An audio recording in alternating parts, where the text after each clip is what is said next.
Gonna be showing you today how to make funk assault style hard groove techno. This stuff's blowing up, so definitely stick around to the end for all the gems. Go along this video, you can get the full template. Links at the top of the description on my website. Definitely one of the best hard groove templates on the market. Don't miss out, guys. Grab it while it's available. Thanks for the support, everyone, and let's dive in. Alright, so we got 144 BPM, right? Pretty good hard groove techno. First thing we got here is the bassline. Now, the first thing in the bass line, so here's the notes. It's literally 3 notes. It's actually like, yeah, it's just 2 octaves of G and then the C up here. Kind of creating this like super just... If you look, it's literally a quarter note in length that's just being repeated. And then you play that with the kick. And you know, some of these grooves maybe where it's like... You know, a little bit of a longer groove than just like a quarter note. Right? And that really repetitive bass line works really well. So I recommend trying that like quarter note, half note bass lines, really, really short MIDI. Like if you look, it's only that long. For the actual sound, it's made with operator. We got a saw wave here with a low pass filter, a little bit of, we got the voices on one and then a little bit of glide since there's those overlapping notes there. We've got this being sidechained. I have an EQ8 here, which is actually taking out the highs and a lot of the mids, but also doing a bit of a subcut at 50 hertz, just kind of, you know, cleaning this up a little bit, making it fit into the mix a lot better, and also it's going to not mess up the mastering later. Then we are just converting it to mono, and then we've got the kick. Kick's pretty simple. This says minimal kick. It's really just a 909 kick I made a little while ago. Or like sampled, and I've got that. And then we're just cutting out a bit of sub from that. Again, just getting rid of some of those like kind of low frequencies that'll mess everything up. Converting it to mono. Then we've got the main drums here. So when you hear hard groove, you probably think about a lot of these loops and all this kind of stuff. And there is plenty of that in here, right? But it actually has to start up here with these main drums. Like really, you want to get these grooving with the bass line. And that's really what the track is sitting on, right? You know, if you can't get that right, all that other stuff, all the cool loops aren't going to work. Starts here with the main hi-hat. It's just a nice fat. This is from my Ultimate Hard Techno drum library. So yeah, it's just a nice like mid-rangey hi-hat. And you notice I've got it shortened. So it stops every time the kick hits again. That helps the groove a lot. This is just a ride with a bit of a high pass filter. And then I've got the velocity like that. Like Then we got this clap.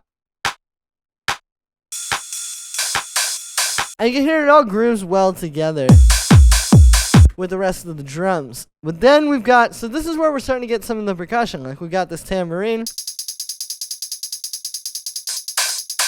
With a lot of swing on it, right? And I'm pretty sure that's done by hand. Yeah, so it's like very swung, obviously adding a lot of groove. We've got this. So it's basically, the Thai kit. I got this from the drum racks over here in Ableton. Like this is like a stock thing actually. And I'm just taking a few of the hits from it. And if you listen to it like, so you have your clap and hi-hats. And then we add this. It's creating like just like the bass line, like this repetitive, it's almost like fitting with that a bit too. And it's just like a heavy mid-range repetitive percussion. Again, it's really just these, you know, a few different like snare samples in this drum rack. This can be a great way to get percussion though. Just try bringing one of these in and messing around with it because there's a lot of hits you wouldn't think to use that end up being really good like this was. So then we've got a few loops, right, for our hard groove sound. You need those live loops. And the key here is the layering and really just having the sounds that are going to fit together really well. So like here, for example, it's like these bongos. All I've got is just sidechain, and then we're kind of bringing the width down and high passing it. But it's like that's going to layer really well with this, which is a lot more of like a kind of sound, right? So you put those together, and it's 2 clearly different things. And then same deal, this one's like very much in the high end. So they're all going to fit together and basically create one thing. That's our goal here. It's not to just put a lot of loops together. It's to have a lot of loops kind of create one loop because they're all doing different things.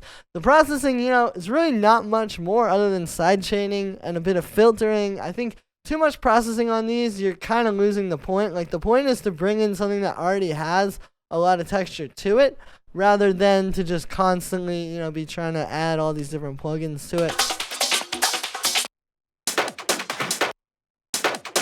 We've also got this. This is also from the Ultimate Hard Techno drum library, and you can hear, so it's kind of like we have all the loops that are steady. And then check out when this one pops in, because it's not playing at the same time always.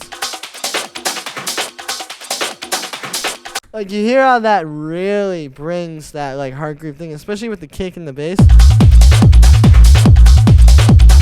Like, it all starts to really work together when you do something like that, where it's just not playing the whole time. So then we've got the chord stabs.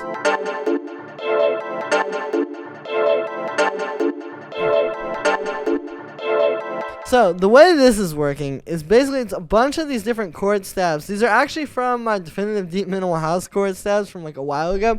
I just took a ton of these and put them into a drum rack here. And then in this case it's easy because they're all at C, so you can pretty much, like, they're mostly in tune, right? But if you get them all in tune like this, you can then just kind of create like a little rhythm. You know, maybe like listening to these.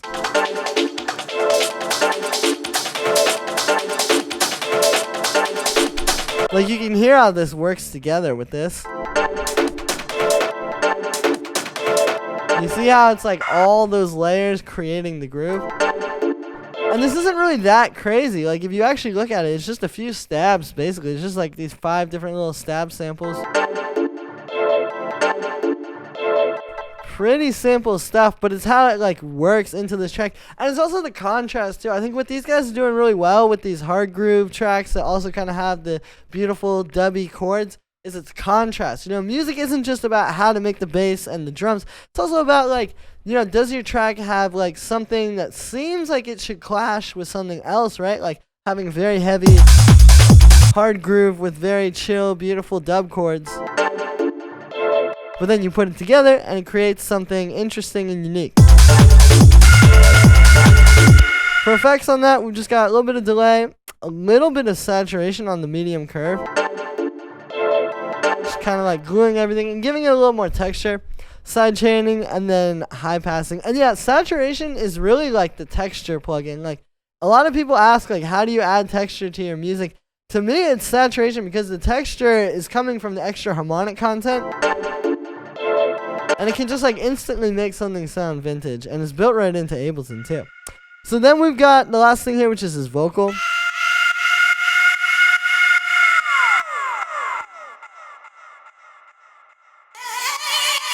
So yeah, these are just these classic vocals. You can see with these, it's kind of like the loops. It's like, you know, a lot of people are probably going to ask, oh, what's the vocal chain? Well, it's really not that crazy. It's just a bit of delay, a bit of reverb, side chain, and then high pass. And it's because the texture's already there in the sample. Again, like with vocals, with, you know, live percussion, all that. Really, it's not about adding a lot of effects later. It's just like find something that's got a really great texture and bring that into your track. And then add the effects it needs to work. Like, okay, in this case, it needs a delay and reverb to fit in really well and kind of have that space. It needs the sidechain, it needs the high pass, but it's nothing trying to add to it. We're just taking something that's already really dope and putting it together with our track. And that's going to be it for this one, guys. I hope you enjoyed. As always, make sure to like this video as well as subscribe. Let me know what you think of this video in the comments, and I'll see you tomorrow with another video.